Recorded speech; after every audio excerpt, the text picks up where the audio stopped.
प्रभु ने इतना तो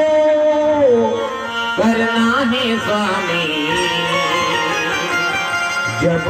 प्राण तन से निकले गोविंद नाम लेके, जब प्राण तन से निकले। अरे यमुना जी का तट हो, अरे वृंदावन का वट हो, मेरे गिरिधर नागर निकट हो, जब प्राण तन से निकले। पटोर बिना सुना हो ही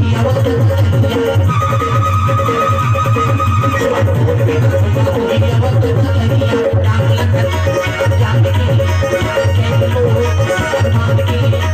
राम लखन जानकी जय बोलो हनुमान की, लग जाते वनवास राजा दशरथ के